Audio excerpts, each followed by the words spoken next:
நான் வந்து யாருக்குமே சேவனை செய்யவே மாட்டேன். எனக்கு அது பிடிக்கவே பிடிக்காது. நம்ம தனியாக ஒருத்தவங்க வந்து சேவனை பண்ணும் பொழுது அதோட தாக்கம் அதிபயங்கரமாக இருக்கும். மாந்திரிகத்தின் மேல சிலவங்களுக்கு நம்பிக்கை இருந்தாலும் சிலவங்களுக்கு அவநம்பிக்கையா இருக்குது. ஏன்னா அது சரியான ஆட்கள்கிட்ட இவங்க யாருமே போகலை. சின்ன சின்ன பொருட்களை வச்சு அம்பிகையை திருப்திப்படுத்த முடியாது. பத்ரகாளி வரும் பொழுது பத்ரகாளி மட்டும் வருவாளா? கிடையாது.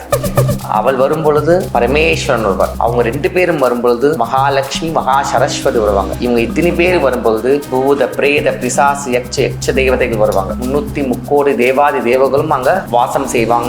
இன்னொருத்தவங்க வராங்க, அம்மா இங்க பிரச்சனை வரும்போது அந்த க்ஷணமே அவ மகா காளியா நிற்பா. கோவிலில் கொடுக்குற அத்தனை பலிகளுக்குமே மறுபிறவி கிடையாது. எல்லாம் அன்னையின் திருவடி சரணம் ஆயிடும். சபரிமலை ஐயப்பன் கூட 1 மண்டலம் விரதம் இருக்கிறாங்க. ஒரு முதலுக்கு வந்து வேல் குத்துனா கூட அவங்க விரதம் இருக்காங்க. மாரியம்மனுக்கு தீச்சட்டி எடுக்கணும், விரதம் இருக்கணும். மாரியம்மனுக்கு தீ மிதிச்சா கூட விரதம் இருக்காங்க. அந்த விரதத்துக்கு தான் அவள் கட்டுப்படுவாங்க. நான் அந்த கோயில் போகிறேன், இந்த கோயில் போகிறேன், இந்த கோயில் போகிறேன், கரெக்ட் போகிறீங்க. பட் ஆனால் வீட்டில் நீங்கள் சுத்தபத்தமாக இருக்கீங்களா? எப்பவுமே ஒரு வீடு என்பது ஆலயத்துக்கு சமம். அந்த வீடு அட்லீஸ்ட் ஒரு 50% ஆச்சு அந்த வீடு வந்து கோயிலாக இருக்கும். சின்ன ஸ்டாண்டு வச்சு அப்படியே ஒரு 4 ஃபோட்டோ வச்சு அது ஒரு விளக்கேற்றுறோம். அது எப்படி சாத்தியமாகும்? நம்ம மட்டும் நம்ம ரூமில் போயிட்டு லாக்கரில் வச்சு உள்ளே வச்சு லாக் பண்ணி வைக்கிறோம். ஏன்? அது பத்திரமா இருக்கணும்னு சொல்லிட்டு. கரெக்ட் தானே? ஏன் அப்படியே தூக்கி போட வேண்டியது அங்கங்கே அப்படியே அவங்க கழட்டி விட்டுருவோம். எனக்கு அவன் காண போயிடும். ஜெகத் ஜனனி அவன், ஆதி பராசக்தி அவன், நம்மளை வழி நடத்துறவன், நம்ம குடும்பத்தை வழி நடத்த, முன்னோர்களை வழி நடத்துவன், இதுக்கு வர வம்சத்தை வழி நடத்துவன். எதிரிகள் பிசாசு பேய் பிசாசு துர்த சக்திகளை நம்ம கிட்ட சேராத முடிவு. நம்ம ஒரு கட்டத்துலேயும் அம்பிகை நம்ம முன்னாடி போய் நின்று நம்மளை வந்து அனுகிரகம் பண்றோம். அப்போ அவளுக்கு நம்ம என்ன முக்கியத்துவம் தரணும்?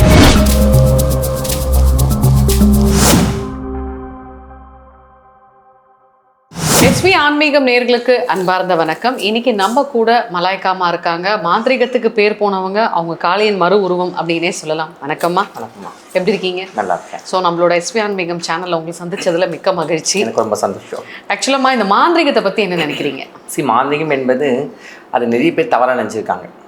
இப்போது எப்படின்னா, இப்போது டாக்டர்களில் சர்ஜரி கற்றி கொடுத்தா தான் அது கரெக்டான ஆப்ரேஷன் பண்ண முடியும். தெரியாதவங்க கற்றி கொடுத்தா அவ்வளோதான். அதே தான் மாந்திரிகம். அப்போ இது எவ்வளோ சிம்பிளாக நான் சொல்லிட்டேன். இதுதான் உண்மையிலையும் கூட. அதாவது கரெக்டான ஒரு முறைப்படி ஒரு குருவோட அனுகிரகம் மூலமாக ஒரு தேவதைகளோட அனுகிரகம், அதுவும் எஸ்பெஷலி எந்த மாதிரி தேவிகள் அவங்கள வந்து வழிபாடு பண்ணுறாங்கன்னு சொல்லி அது ரொம்ப முக்கியம். சரியா? அப்படி பண்ணும்பொழுது தான் நம்ம எதுக்காக இந்த மாந்திரிகம் நம்ம கற்றுக்குறோமோ, இல்லை எதுக்காக இந்த மாந்திரிகத்துக்குள்ளே நம்ம வருமோ நம்மளுக்கு பலன் கொடுக்கும். இல்லைன்னா எதிர்மனை ஆற்றல் வந்துடும். ஸோ எதிர்வினை ஆற்றல் வந்துருச்சுன்னா அது சரி செய்ய முடியாது. ஆக்சுவலி அது நிறைய பேருக்கு தெரிய மாட்டுது. அது உயிர் போகிறதுக்கு கூட வாய்ப்புகள் இருக்குது. அந்த மாதிரி நிறைய பேர் உயிரும் போயிருக்கு. ஸோ ஏன் அதனால் சொல்கிறேன்னா, அதனால் வந்து எல்லாமே நினச்சிக்கிறாங்கன்னா ஒரு சின்ன சின்ன விஷயத்துக்கு கூட நம்ம வந்து சேவனை செஞ்சிடணும். சின்ன சின்ன சண்டை, ஒரு குடும்பத்தில் ஒரு பிரச்சனை, இல்லை அக்கம் பக்கத்தில் ஒரு சண்டை, இதை ஏதாவது ஒரு ஒரு ஒரு தடைகளை வந்து நம்ம வந்து இதை எல்லாத்துக்குமே மாந்திரிகம் உதவுமா சொன்னால் எல்லாத்துக்கும் உதவும். அதில் எந்த டவுட்டுமே இல்லை. பட் ஆனால் நம்ம எதுக்காக பிரயோகம் பண்ணுறோமோ அதன் பலனும் நம்மளுக்கு வந்து சேரும். புரியுதா? இப்போ நன்மைக்காக, இப்போ என்ன கேட்டிங்கன்னா, நான் வந்து யாருக்குமே சேவனை செய்யவே மாட்டேன். எனக்கு அது பிடிக்கவே பிடிக்காது. ஏன்னா எப்போவுமே வரவங்களுக்கு நான் சொல்லிடுவேன், உங்களுக்கு வந்து பாதிப்பு இருக்கா அது நான் கிளியர் பண்ணிவிடுவேன். அது கிளியர் பண்ணாலே போதும், எங்கேருந்து வந்து அது போயிடும். நம்ம தனியாக ஒருத்தவங்க வந்து சேவனை பண்ணும் பொழுது அதோட தாக்கம் அதிபயங்கரமாக இருக்கும். இப்போ ஒருத்தவங்க லைஃப் வந்து ரொம்ப யாராவது வந்து ரொம்ப என்ன சொல்றதுன்னா ஒரு கெடுத்திருப்பாங்கன்னா அவங்க ஃபினான்ஸை வந்து இவங்க முடக்கியிருப்பாங்க, இல்லைன்னா வந்து அவங்க வாழ்க்கையை முடக்கியிருப்பாங்க, இல்லை அவங்களுக்கு ஆக்சிடென்ட் ஆகி வச்சுருப்பாங்க, இல்லைன்னா ஒரு உயிர் போக வச்சுருப்பாங்க, எப்படி வேணால் பண்ணியிருக்கலாம். அப்படி பண்ணும் பொழுது அவங்க எங்கெங்கேயோ போயிருப்பாங்க. பட் ஆனால் அதை வந்து சரியாக வந்து அவங்க வந்து சரி செய்யணும். அது என்ன பண்ணுவாங்கன்னா மேலும் மேலும் இவங்க அவங்களுக்கு பண்ணுற மாதிரியே தான் பண்ணுவாங்க தவிர்த்து அப்படி பண்ணக்கூடாது. அது பண்ண திருப்பி பண்ணுறவங்களுக்கு தான் வந்து ரொம்ப எஃபெக்ட் ஆகிடும். அது என்ன பண்ணால் வந்து அவங்கள சுற்றி இது வந்து வளையம் போடணும். அப்போ அவங்களோட நெகட்டிவிட்டி வந்து நம்ம கிளியர் பண்ணணும். அதுதான் அந்த மாந்திரிகத்தோட முறையே. ஃபஸ்ட்டு நம்மளை பாதுகாக்கணும், தற்காப்பு பண்ணிக்கணும். அதுக்கப்புறம் தான் நம்ம அடுத்தது வந்து கோல் அடிக்கணுமே. எடுத்தோன்னே வந்து நம்ம வந்து உள்ளே போய்ட்டு நம்மளுக்கு தூக்கி அடிச்சிடும் அது. ஸோ இது நிறைய பேருக்கு தெரியாதது தான் இன்றைக்கி வந்து மாந்திரிகத்தின் மேலே சிலவங்களுக்கு நம்பிக்கை இருந்தாலும் சிலவங்களுக்கு அவநம்பிக்கையாக இருக்குது. ஏன்னா அது சரியான ஆட்கள்கிட்ட இவங்க யாருமே போகலை. ஸோ இப்போ இதில் எக்ஸாம்பிள் பார்த்தீங்கன்னா, இப்போ நாம் பண்ணுறது வந்து முழுக்க தாந்திரிக வழிபாடு. தாந்திரிக வழிபாடு என்பது தேவியை முழுமையாக நம்பி அந்த அம்பிகைக்கிட்டே நம்ம சரணாகதி பண்ணி நம்ம கஷ்டங்களை அந்த அம்மா கிட்ட ஒப்படைச்சி அதுக்கப்புறம் அவளை திருப்திப்படுத்துகிறோம். அப்போ என்ன ஆகும்னா அதுக்குரிய அந்த விஷயங்கள் சீக்கிரமாகவும் நடக்கும், கடகடகடன் நடக்கும், உடனே மிராக்கிள்ஸ் நடக்கும். அதே மாதிரி எந்த விஷயத்துக்காக நம்ம போகிறோமோ, ஆனால் ஆக்சுவலி என்கிட்ட ஒரு 10% ஒரு விஷயம் சொல்கிறாங்கன்னு வச்சுங்களேன். பட் ஆனால் அம்மா உங்களுக்கு 100% சக்ஸஸ் பண்ணி கொடுத்துருவா. அவங்க வேறு விஷயத்துக்காக வந்திருப்பாங்க, பட் ஆனால் அம்மா அந்த விஷயமே இல்லாமல் வேறு விஷயம் பண்ணி கொடுத்துருப்பா. ஸோ அந்த மாதிரி நிறைய விஷயங்கள் நான் என் கண் கூட பார்த்துருக்கேன். ஸோ அதனால தான் சொல்லுவேன், மாந்திரிகம் என்பது வரப்பிரசாதம். ஆக்சுவலி அந்த வரப்பிரசாதத்தை நம்ம சரியான முறையில் பயன்படுத்தும் பொழுது நம்ம யார்கிட்டையுமே நம்ம நிற்கணும் அவசியம் கிடையாது, யாரை பார்த்து ஃபஸ்ட்டு பயப்படணும்னு அவசியம் கிடையாது. நம்ம கிட்ட ஒரு சக்தி, நம்மளை சுற்றி ஒரு சக்தி, நம்ம குடும்பத்தை சுற்றி ஒரு சக்தி, நம்ம வீட்டை சுற்றி ஒரு சக்தி, எங்கே போனாலும் நம்மளுக்கு ஒரு பாதுகாப்பு கவசம் மாதிரி அந்த மாந்திரிகத்தோட பலம் நம்மளுக்கு சேரும். இது சத்தியம், இது உண்மையான விஷயம் கூட.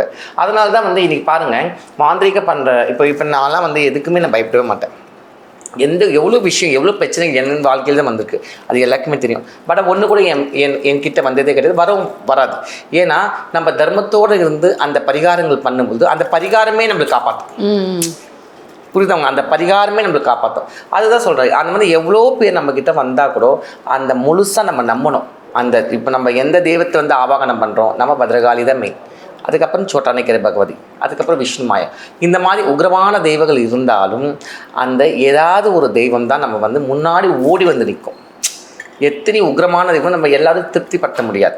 ஸோ நம்ம ஒரு தேவி இப்போ நம்ம கோயில் வச்சுக்கிறதுல நம்ம கோயிலில் 2 அம்மன் இருக்கா, பகவதி ப்ளஸ் பத்ரகாளி இருக்கிறதால அது ஸ்தல தேவதைகள். அந்த இடத்துல அம்பிகை உட்காந்துருக்கா, அந்த வழிபாடு அவள் ஆசைப்பட்டு ஏற்றுக்கிறாள்.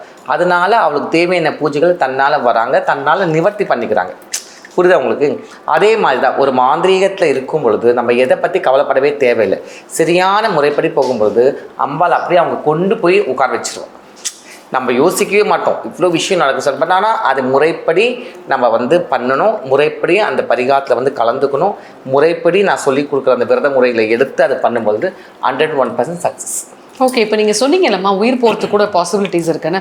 நிறைய பேர் அதை சொல்கிறாங்க, மாந்திரிகத்தை தப்பாக ஹேண்டில் பண்ணால் உயிரே போயிடும் அப்படின்னு சொல்லிட்டு. கண்டிப்பாக. ஸோ என்ன மாதிரியான அதுக்குன்னு விதிமுறைகள் இருக்குமா? எல்லா விஷயத்துக்குமே முடிவுன்னு ஒன்று இருக்கும். நம்ம மாந்திரிகத்தில் என்ன பண்ணுறோம், நம்மளுக்கு பதில் ஒரு உயிரை முன்னாடி கொடுத்துருவோம் ஃபஸ்ட்டு. நிறைய பேர் என்ன சொல்லுவாங்கன்னா, எலுமிச்சை பழம் கொடுக்கலாம், ஊம தேங்காய் கொடுக்கலாம், பூசணிக்காய் கொடுப்பாங்க, தேங்காய் கொடுக்கலாம், அது கொடுக்கலாம், இது கொடுக்கலாம் சொல்லிட்டு அதெல்லாம் அக்ரி தான். பட் ஆனால் அதெல்லாம் இந்த மாந்திரிகத்தில் செயல்பாடில் உண்டா? கிடையாது. எப்படி ஒரு ஸ்கூலில் எக்ஸாம் பேப்பரில் 1 மார்க் வேர்ட்ஸ் தான் இதெல்லாம். நம்ம பண்ணது சம்மரி தான் 10 மார்க் வரும், 8 மார்க் வரும், 9 மார்க் வரும், கரெக்ட் தானே? அந்த மாதிரி தான் மாந்திரிகம். ஸோ இதை சின்ன சின்ன பொருட்களை வச்சு அம்பிகையை திருப்திப்படுத்த முடியாது, அவள் திருப்தி ஆக மாட்டாள். ஏன்னா அம்பாள் பொறுத்தவரைக்கும் குழந்தை, அதில் எந்த ஒரு டவுட்டுமே இல்லை. ஆதிசக்தி அவள், ஆதி மகாசக்தி அவள், ஆதி பரபிரம்மம் அவள், பராசக்தி அவள். அவளுக்கு திருநாமங்கள் சொல்லினே போகலாம். எல்லா சக்தியும் அவளும் வந்தது தான். என்ன கேட்டால் வேதங்களும் சரி, அண்ட சராசரமும் சரி, அவளோட பாதத்துலேருந்து தான் வந்தது. வேத புராணங்களே சொல்லுது. அவளுக்கு மீறின சக்தி 14 புவனங்களுமே கிடையாது. அப்படி இருக்கும் பொழுது பத்ரகாளி குழந்தை, அப்படியே அம்மா வாமான ஓடி வந்துடுவாள். அவள் எதுவுமே எதிர்பார்க்க மாட்டாள். பட் ஆனால் ஒரு விஷயம் நம்ம எல்லாருமே தீர்க்கமாக நம்ம உணரணும். பத்ரகாளி வரும்பொழுது பத்ரகாளி மட்டும் வருவாளா? கிடையாது.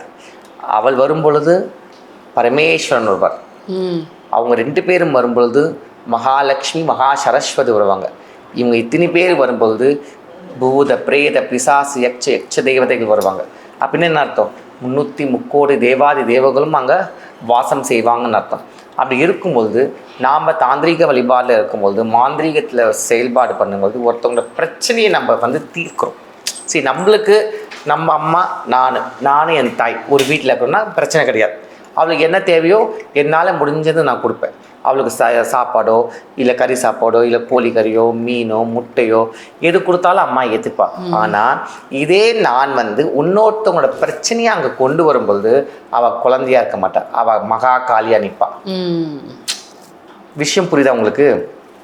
நான் என் வீட்டில் இருக்கிற காளி, எனக்கு குழந்தை, அவளுக்கு நான் குழந்தை, எனக்கு அவள் அம்மா, அவளுக்கு நான் அம்மா, இவ்வளோதான். இந்த ஒரு ரிலேஷன்ஷிப்பில் நம்ம 2 பேரும் போயிடுப்போம். பட் ஆனால் இதில் 3ஆவது ஒருத்தவங்க வரும்பொழுது, இப்போ இன்னொருத்தவங்க வராங்க, அம்மா எனக்கு பிரச்சனை வரும்போது அந்த க்ஷணமே அவள் மகா காளியாக நிற்பாள்.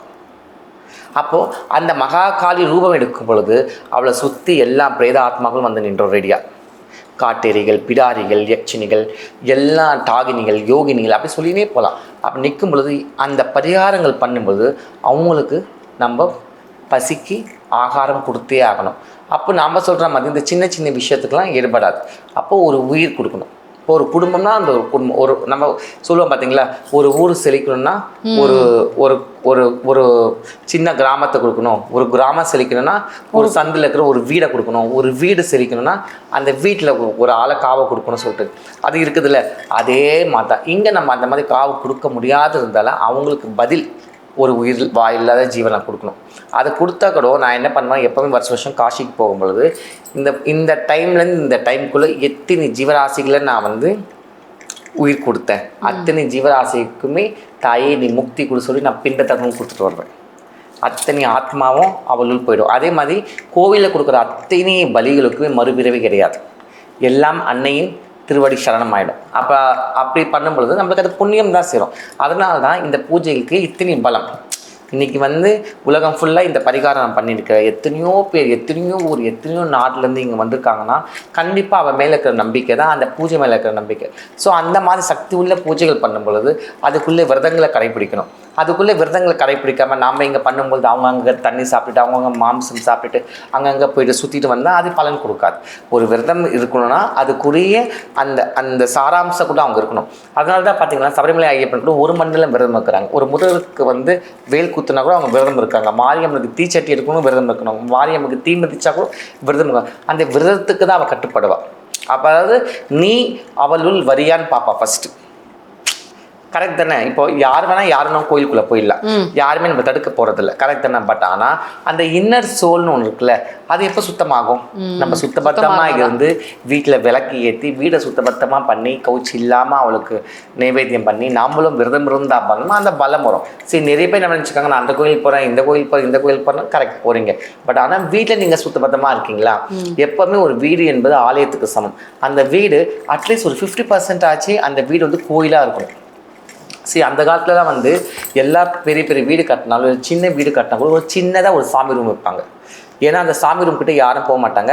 அந்த சாமி ரூமில் அவங்க குலதெய்வத்தோட மண் இருக்கும், அந்த குலதெய்வத்தோட ஃபோட்டோஸ் இருக்கும், இல்லை அவங்க இஷ்ட தெய்வத்தோட ஃபோட்டோஸ் இருக்கும்.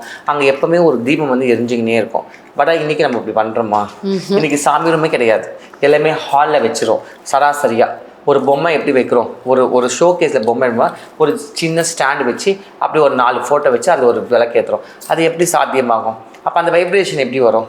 அவங்களுக்குன்னு ஒரு தனியாக ஒரு இடம் தேவை. இன்றைக்கி நம்ம ஏது நம்மளுக்கு இவ்வளோ பெரிய ஹால், நம்மளுக்கு ஒரு பெட்ரூம் வேணும், குழந்தைக்கு ஒரு பெட்ரூம் வேணும், கிச்சன் அவ்வளோ பெருசாக இருக்கணும், அது ஹால் இவ்வளோ பெருசாக இருக்கணும்னு நினைக்கிற நம்மளை ஆள்ற தெய்வம், நம்ம இந்த வீடு நம்மளுக்கு வரமாக கொடுத்த தெய்வத்துக்கு ஒரு இடம் கொடுத்து அவங்கள நம்ம மரியாதை பண்ண நமக்கு தெரிய மாட்டேது. கரெக்ட் தானே? அப்படி அதை பண்ணும் பொழுது இனிமேல்ட்டு கட்டுறவங்களாச்சு தயவு செய்து ஒரு சின்னதாக ஒரு சின்னதாக ஒரு ரூம் மாதிரி வச்சு அதில் எல்லாம் சாமி ஃபோட்டோ வச்சு அங்கே ஒரு அணையா தீபம் ஏற்றினாலே போதும், உங்களுக்கு 24 மணி நேரம் தெய்வம் காவலாக நின்றோம். அது யாருமே இன்றைக்கி பண்ண மாட்டாங்க. ஏன்னா இப்போ ஒரு ஹாலில் சாமி ஃபோட்டோ வச்சுங்களேன், யார் வேணால் வீட்டுக்கு வருவாங்க, தூரமாக இருப்பாங்க. இல்லை நாமளே சப்போஸ் வெளியே போயிட்டு ஒரு சாவுக்கு போகிறோம், ஒரு தீட்டு வீட்டுக்கு போகிறோம், எங்கேயோ போயிட்டு வரோம், எதையோ மெச்சிட்டு வந்துடும். டக்குன்னு உள்ளே வரும்போது என்னென்னா அது எல்லாமே அந்த தெய்வத்துக்கே அப்படி போய் அடிச்சிடும். அப்போ அது சரியில்லை. அப்போ நம்ம எப்போவுமே தனியாக சாமி வைக்கும்போது எங்கேயாவது போயிட்டு வந்தோம்னா டக்குன்னு குளிச்சுட்டு உடனே உள்ளே போயிட்டு ஒரு 10 நிமிஷம் தியானம் பண்ணி ஒரு தூபம் ஏற்றினா அது நம்ம மேலே இருக்கிற அந்த பேட் வைப்ரேஷன், அந்த நெகட்டிவ் எனர்ஜி உடனே கொண்டுடும். இது தெரிய மாட்டேது யாருக்குமே. இது என்னன்னா, சரி ஒரு வீடு ஆலயத்துக்கு சமம். ஆலயம் எப்படி இருக்கணும்? சுத்தபத்தமாக இருக்கணும். வீடு நம்ம எப்போ 24 hours இப்போ யாருமே சுத்தபத்தம் வச்சுக்கிறதே இல்லை, எல்லாம் அங்கே குப்பை மாற்றி போட்டு வச்சுருக்காங்க. ஸோ அதுவே நம்மளுக்கு நெகட்டிவ் எனர்ஜி கொடுக்கும். ஸோ அதே மாதிரி ஒரு இடத்துல ஒரு வீட்டில் ஒரு தனியாக ஒரு சாமி ரூம் வச்சு தனியாக ஒரு தெய்வங்களை நிம்மதியாக உட்கார வைக்கும் பொழுது அதோட எனர்ஜி லெவல் நம்மளை சுற்றி வளைய மாதிரி அது ஒரு நல்ல பாசிட்டிவ் வைப். அது யாருக்கும் தெரிய மாட்டேது ஆக்சுவலி. அப்போ அந்த பாசிட்டிவ் வைப் பண்ணும் பொழுது என்ன ஆகும், நம்ம பண்ணுற பூஜைகள் இன்னும் அதிபயங்கரமாக சக்தி எடுத்து கொடுக்கும். அப்போ அவங்களுக்கு சீக்கிரமாக ரிசல்ட். அதனால தான் என்னோடய பூஜைகளை பார்த்தீங்கன்னா எல்லாருக்கிட்ட சொல்லுவேன், நீங்கள் சாமி இருக்குதோ இல்லையோ பத்ரகாளி போடுறீங்க. ஏன்னா அம்மா எல்லாத்துக்குமே அப்பாற்பட்டுவேன், எந்த தீட்டையுமே ஏற்றுப்பாள். அவளுக்கு தீட்டு தோஷம் எதுவுமே அவளுக்கு இல்லை. ஏன்னா அவள் மயானத்துலேயும் இருப்பாள், நடு ரோட்லேயும் இருப்பாள், முச்சந்திலையும் இருப்பாள், அவள் வீட்லேயும் இருப்பாள், ஆகாசத்தில் இருப்பாள், பாதாளத்தில் இருப்பாள், கோவிலில் இருப்பாள், உன்னுள்ள இருப்பாள், என்னுள் இருப்பாள். அந்த சக்திக்கு அப்பேற்பட்ட வரம் அது. ஸோ அதனால் பத்ரகாளிக்கு எதுவுமே கிடையாது. ஸோ பத்ரகாளியை நம்ம சாட்சியாக வச்சு பண்ணும் பொழுது அம்பிகை அனுகிரகம் பண்ணிடுவோம். அவளால் எந்த ஒரு குடும்பத்துமே கீழே இறக்குனா சரித்திரமே கிடையாது. அவளை சரியாக பூஜை பண்ணி, அவளை சரியாக வழிபாடு பண்ணி, அவளை சரியாக வந்து பூஜைகள் அனுசாசனம் பண்ணால் அம்பிகை தன்னால் நம்ம அப்படி கொண்டு போயிடுவோம். ஏன்னா எவ்வளோ பேர் எவ்வளோ விஷயங்கள் கொண்டு வராங்க என்கிட்ட. ஒரு வாழ்க்கையில் ஒரு கஷ்டங்களுக்கும் ஒரு நிம்மதியில்லாத பிரச்சனைகளுக்கும் அதெல்லாம் வந்து என்கிட்ட சொல்லும்போது நான் அப்போ நினச்சிக்குவேன், அப்போ அம்மா அப்படி இந்த பூஜை பண்ணும்போது சொல்லுவாங்க, அம்மா இது முடிஞ்சிச்சுமா. எனக்கு அவ்வளோ ஆச்சரியமாக்கும், அவ்வளோ சந்தோஷமாக, பரவாயில்ல நம்மக்கிட்ட வந்து அந்த அவங்க ஜெயிச்சிருக்காங்க சொல்கிறப்போ அது ஒரு பெரிய மன திருப்தி எனக்கு ஏற்படும். ஏமா இப்போ இந்த ஹாலில் சில பேர் இந்த பில்டின் சாமி ஃபோட்டோலாம் பூஜை மாதிரி அதெல்லாம் வைக்கலாம்? அதை வைக்கவே கூடாது, அது ரொம்ப தப்பு. அதெல்லாம் எப்போவுமே மரியாதை ரொம்ப முக்கியம். அது நீயாக இருந்தாலும் சரி, நானாக இருந்தாலும் சரி, பெற்றவங்க சரி, அக்கம் பக்கத்தில் இருந்தாலும் சரி, நம்ம உள்ள வாங்கன்னு கூப்பிட்டு உட்கார வச்சு அவங்களுக்கு டீ காஃபிக்கு தான் அவங்க சாப்பிடுவாங்க. கரெக்ட் தானே? அப்போ தான் அவங்க சந்தோஷப்படுவாங்க. அப்படி தூக்கிட்டு போயிடுமா? அப்படி இருக்கும்போது அவங்களுக்குன்னு ஒரு இடம் அமையணும்ல. கரெக்ட் தானே? இப்போ நம்ம வெளியே போகிறோம், ஒரு கோவிலேருந்து ஒரு மாலை எடுத்துகிட்டு வரோம், இல்லை கோவிலேருந்து ஒரு பிரசாதம் எடுத்துகிட்டு வரோம், ஒரு எலுமிச்சை பழம் எடுத்துகிட்டு வரோம். அது எங்கே அடங்கும்? எங்கே அடங்கும்னா புரியல. ஒரு சாமி ரூம் இருந்தால் தான் அடங்கி. ஆமாம் ஆமாம், உங்களுக்கு புரியுதா உங்களுக்கு? இப்போ நம்மளோட பொருட்கள், இப்போ நம்ம நகை வச்சிருக்கோம், இல்லை பணம் வச்சுருக்கோம், நம்ம மட்டும் நம்ம ரூமில் போயிட்டு லாக்கரில் வச்சு உள்ளே வச்சு லாக் பண்ணி வைக்கிறோம். ஏன்? அது பத்திரமா இருக்கணும்னு சொல்லிட்டு. கரெக்ட் தானே? ஏன் அப்படியே தூக்கி போட வேண்டியது அங்கங்கே அப்படியே அவங்க கழட்டி விட்டுருவோம், எனக்கு அவன் காணா போயிடும். உண்மையா இல்லையா? அப்போது ஜெகத் ஜனனியவ, ஆதி பராசக்தியவ, நம்மளை வழி நடத்துறவ, நம்ம குடும்பத்தை வழி நடத்த, முன்னோர்களை வழி நடத்துறவ, இதுக்கு வர வம்சத்தை வழி நடத்துற, எதிரிகள் பிசாசு பேய் பிசாசு துர்த சக்திகளை நம்ம கிட்ட சேராத முடிவை நம்ம ஒரு கட்டத்துலேயும் அம்பிகை நம்ம முன்னாடி போய் நின்று நம்மளை வந்து அனுகிரகம் பண்ணுறோம். அப்போ அவளுக்கு நம்ம என்ன முக்கியத்துவம் தரணும்? எல்லா தெய்வங்களையும் ஒன்று தான், எல்லா தெய்வங்களும் ஒன்று தான். குலதெய்வம் ரொம்ப சக்தி. இன்றைக்கெல்லாம் வந்து முன்காலத்தில் பார்த்திங்கன்னா நிறைய வீட்டில் நான் பேர் வீட்டில் பார்த்துருக்கேன், எனக்கு கூப்பிட்டு போயிருப்பாங்க. அப்போ நான் பார்க்கும் பொழுது அவங்களோட குலதெய்வத்தோட அருவாள், இல்லைன்னா வந்து சூளம், இல்லை மண், அந்த மாதிரி ஏதாவது பொருளை வச்சு அங்கே தான் வந்து விளக்கேற்றுவாங்க. அது தனியாக வச்சுருப்பாங்க அழகாக ஒரு ரூம். அதுக்குள்ளே யாருமே சேர்க்க மாட்டாங்க. இது நீங்கள் பார்க்கணுன்னா எஸ்பெஷல் கேரளாவில் பார்க்கலாம். நீங்கள் கேரளாவில் பார்த்தீங்கன்னா எப்படி அவங்க வீடு கட்டினாங்களோ தனியாக ஒரு சாமி ரூம் கம்பல்சரி வச்சுருப்பாங்க. அங்கே யாருமே காட்ட மாட்டாங்க, அந்த ரூம்குள்ளே யாருமே அலோவ் பண்ண மாட்டாங்க. இப்போ எங்கள் மாதிரி ஆளுங்களாம் அலோவ் பண்ணுவாங்க. நம்ம பூஜையில் இருக்கிறதால, மாந்திரிகம்ல இருக்கிறதால, ரெண்டாவது பகவதி அம்மாவோட அனுகிரகம் இருக்கிறதால நம்ம அங்கே போக சொல்ல நம்ம கூட்டு போய் காட்டுவாங்க. அதை பார்த்துட்டு அது எனக்கு ரொம்ப வியப்போம். அப்படி ஒரு வைப்ரேஷன் இருக்கும். சாதாரண ஹாலில் நிற்கிறதுக்கும் அந்த ஸ்க்ரீனை திறந்து பார்க்கும்பொழுது அப்படி இருக்கும் அந்த வைப்ரேஷன். ஸோ அந்த வைப்ரேஷன் லெவலில் இன்றைக்கி நம்ம வீட்டில் இல்லாதப்போ எப்படி நம்மளை வந்து ஒரு நெகட்டிவ் வசதி எப்படி அது சரி செய்யும்? அது மக்களுக்கு புரியவே மாட்டேது. புரியுது அவங்களுக்கு? நம்ம ஒரு வீடு இப்போ இவ்வளோ பெரிய வீடு கட்டுறோன்னா கண்டிப்பாக சின்னதாக ஒரு இது பார்த்தா ஒரு ஷெல்ஃபில் வச்சுருவாங்க, இல்லைன்னா அப்படியே ஹாலில் எல்லாரும் பார்க்குற மாதிரி வச்சுருவாங்க. அது அப்படியே அந்த பாசிட்டிவ் எனர்ஜி வரவே வராது. அது ரொம்ப ரொம்ப ரொம்ப தவறு. ஒரு ரூம் கண்டிப்பாக இருக்கணும், அதுவும் எஸ்பெஷலி சாமி ரூம் கண்டிப்பாக இருக்கணும். இப்போ நான் சொல்கிறேன், இப்போ சப்போஸ் நீங்கள் வீடு கட்டிட்டீங்க, சாமி ரூம் இல்லைன்னா கூட பரவாயில்ல, இப்போதைக்கு தற்சமயத்துக்கு நீங்கள் ஏதாவது ஒரு வாசுபடி பார்த்து அழகாக அந்த இப்போல்லாம் வந்து நிறைய போர்டெலாம் விற்குது, அழகாக வச்சு அதை மாதிரி பண்ணி அதுக்கு ஒரு உயிர் கொடுக்கணும். நம்ம அந்த உயிர் கொடுத்தா தான் அந்த வீடாக இருக்கும். இப்போ நிறைய பேர் வீடு வந்து சிங்கிள் பெட்ரூம் ஃப்ளாட்டாக இருக்கும். இப்போ நீங்கள் சொல்கிற மாதிரி அந்த ரெடிமேட் ஸ்டாண்டு வாங்கி உள்ள அழகாக கூட வச்சுக்கலாம். எங்கேயாவது ஒரு இடத்துல வச்சு அதுக்கு ஒரு விளக்கு ஏற்றி அது எரிஞ்சுக்கினே இருக்கணும். அது ரொம்ப விசேஷம். ஒரு தீபம் வீட்டில் கண்டிப்பாக எரியணும். பட் ஆனால் இன்னைக்கு தீபம் ஏற்றுறாங்களா? அணையா தீபம் நிறைய பேர் வீட்டில் இல்லையேம்மா. இல்லை, அப்போ இல்லைனாவே முடிஞ்சிச்சு. காமாட்சி அம்மன் விளக்கை ஏற்ற மாட்டுறாங்க. சொல்லுங்க பாப்பா, எந்த ஒரு விளக்கே இல்லாமல், எந்த ஒரு வழிபாடு இல்லை இல்லாமல் கண்டிப்பாக எதுவுமே நடக்காது. இந்த விளக்கு சொல்கிறீங்களே, இந்த பித்தளையில ஏற்றணும்? எதில் வேணால் ஏற்றலாம். இன்னைக்கு பித்தளை, வெள்ளி, தங்கம் அவங்க வசதிக்கு ஏற்ற மாதிரி வந்திருக்கு. அந்த காலத்தில் என்ன பண்ணிக்கிறாங்க? இன்னைக்கு எவ்வளோ பெரிய கோயிலை கூட இங்கே பாருங்கள், ஏன் திருவண்ணாமலை போய் பாருங்கள், ஜோதி ஏற்றுறாங்களே. அன்னைக்கு பஞ்சமுகம் அந்த இதில் பார்த்தீங்கன்னா 5 மடக்கில் தான் ஏற்றிருப்பாங்க. மடக்கு தான், இவ்வளோ பெரிய மடக்கில் அந்த அகல் வந்து எரியும். எத்தனையோ கோயிலில் பண்ணுங்கள், பெரிய பெரிய வெள்ளியில் கூட வச்சுருப்பாங்க. ஆனால் சைடில் பார்த்தீங்கன்னா ஒரு பெரிய மடக்கில் அகலில் ஏற்றி வச்சுருப்பாங்க. சரி, நம்ம கோயிலாம் அது இருக்குது. அதனால தான் சொல்கிறேன், என்ன இருந்தாலும் அந்த மண்ணுக்குள்ள பலம் வேறு எதுவுமே கிடையாது. அந்த வைப்ரேஷன் அப்படி ஈர்த்தின்னு வரும். ஸோ அதுக்காக சொல்ல வரேன். ஸோ இனிமேல்ட்டு செய்யாதவங்க கொஞ்சம் இதை பார்த்து செஞ்சுக்கோங்க. உங்களோட அனுபவத்தில் நான் கேட்குறேன், இப்போ அகல்லையும் ஏற்றிக்கலாம், பித்தளையிலும் ஏற்றிக்கலாம், வெள்ளியும் ஏற்றிக்கலாம். சில பேர் சொல்கிறாங்க வெள்ளியில் ஏற்றுறது தான் ஐஸ்வர்யத்தை தரும் அப்படிங்கிறாங்க. சில பேர் சொல்கிறாங்க இல்லை நம்மளோட பாரம்பரியம் பித்தளை அப்படின்றாங்கம்மா. எது நம்மளோட பாரம்பரியம்? மண்ணு தானே நம்ம எல்லாமே. இந்த பூமியில நம்ம நீயும் இல்லையே, நானும் இல்லையே. எல்லா உயிர் ஜீவராசிக்குமே அடித்தளம் அந்த மண்ணு தானே. அப்புறம் ஏன் வந்து பெரிய பெரிய கோயிலில் வந்து மண்ணில் ஏற்றுறாங்க? இப்போ அகல்ல ஏத்துறப்போ வந்து சில பேருக்கு அந்த லீக் ஆகுதுன்றாங்களே, கீழே தட்டு வச்சிட வேண்டியது தானே. ஒரு 20 ரூபாய் தட்டுமா, ஒரு தட்டு வாங்கிச்சு அதை வச்சா எண்ணெய் வந்து கீழே வரும். அந்த எண்ணெயை கூட திருப்பி அதில் ஊற்றலாம், தப்பே கிடையாது. இல்லை அகல்ல தண்ணியை போட்டு தண்ணியில முக்கிட்டு தான் ஏத்தணுமாமா, இல்லை அதுக்கு ஏதாவது விதிமுறைகள் இருக்கு? இப்போ அகல் மண்ணு புதுசா வாங்குறோம், அகல் அதை கூட தண்ணியில் முக்கி வச்சு ஒன்றும் பிரச்சனை கிடையாது, அவ்வளோதான். அது 5 நிமிஷத்துல அப்சர்வ் ஆகிடும். ஸோ அதுக்கு மாதிரி ஆயிடுச்சுன்னா அதுக்கப்புறம் லீக் கூட ஆகிறதுக்கு வாய்ப்பு இல்லைல்ல? இல்லை அது நம்மளுக்கு அப்பவே தெரிஞ்சிடும். இந்த திரி ஒரு குழப்பம் இருக்குமா? திரி டெய்லி ஒரு திரி போடணுன்றாங்க சில பேர், அப்படிலாம் இல்லைன்றாங்க. கிடையாது. அதாவது நம்ம வந்து அகண்ட ஜோதி ஏற்றுறோம் வச்சிங்களேன், நம்ம நல்ல இப்போதான் கடையில் எல்லா விதமான திரியும் வந்துச்சு, நமக்கு எந்த தொலையும் இல்லை. நம்ம சைஸ்க்கு ஏற்ற திரி வாங்கிக்கலாம். அந்த திரியை ஏற்றி நல்ல ஒரு 1/2 லிட்டர் எண்ணெயோ இல்லை அதுக்கு அந்த மடக்குக்கு ஏற்ற மாதிரி நல்லா ஊற்றி நம்ம வந்து நம்ம சாமி முன்னாடி யாரும் டிஸ்டர்பன்ஸ் பண்ணாத அளவுக்கு ஏற்றி வச்சுட்டு ஒரு வெத்தலை பாக்கு பார்க்குறோம், ஒரு தண்ணியில் லைட்டாக மஞ்சள் தூள் போட்டு ஒரு துளசி அதில் போட்டு வச்சா அதை விட ஒரு ஐஸ்வர்யம் எதுவுமே கிடையாது. இவ்வளோ சிம்பிள். நம்ம ரொம்ப ஆகாவோலாம் நம்ம வந்து போய் இதுவே பண்ண தேவையில்லை. இவ்வளோதான். இதை மட்டும் அப்படியே கடைப்பிடிச்சா அவங்களுக்கு நல்லதே நடக்கும். அதை வந்து அந்த திரி வந்து சின்னதாக ஆக அந்த திரி அட்ஜஸ்ட் பண்ணிட்டே வந்தால் கடைசி திரி வரும்போது இந்த ஜோதியிலேருந்து இன்னொரு திரியில் அந்த ஜோதியை ஏற்றி வைக்கணும். அது ஒன்றும் விசேஷம். அது ஏமா அப்படி? அது ஏன்னா இத்தனை நாள் அந்த மகாலட்சுமி அங்கே உட்காந்துருக்கால, அது ஏன் அணைக்கணும்? அதனால அந்த ஜோதியிலேருந்து இந்த ஜோதியை ஏற்றி புது திரியில் வைக்கிறோம். ஸோ இந்த மாதிரிலாம் இருக்குது. இதெல்லாம் நான் பண்ணுறதால தான் இன்றைக்கி எனக்கு இத்தனை ஒரு மாற்றங்கள், இவ்வளோ ஒரு வளர்ச்சி, இவ்வளோ ஒரு முன்னேற்ற பதவி. எவ்வளோ தடங்கள் என் வாழ்க்கையில் வந்தாலும் அம்மா அடிச்சு கிளியர் பண்ணிட்டுறா. அதே மாதிரி வந்து நம்ம கோயிலுக்கு வரவங்களுக்கு இத்தனை ஒரு ஐஸ்வர்யம் வந்து இன்றைக்கெலாம் வந்து நம்ம கோயிலில் எல்லாமே தராங்க. இப்போ கூட போன வாட்டி கூட ஒரு பெண் வந்து வெள்ளியில் வந்து 2 பேங்கிள் அம்மாவுக்கு எவ்வளோ காணிக்க, தாலி காணிக்க, பொட்டு காணிக்க எல்லாமே தங்கத்தில் அந்த அம்மாவுக்கு எவ்வளோ வந்துனே இருக்கும். அதே மாதிரி இன்னி வரைக்கும் நம்ம கோயில் வந்து ஆடு பலி நின்றதே கிடையாது. இது வரைக்கும் வாரத்துக்கு, அதாவது அமாவாசை பௌர்ணமிக்கு 2 மாதத்துக்கு 2 பலி கொடுப்போம். இது வரைக்கும் நம்ம கோயிலில் ஆடு நின்றதே கிடையாது. அப்போ இது எவ்வளோ பெரிய சக்தி.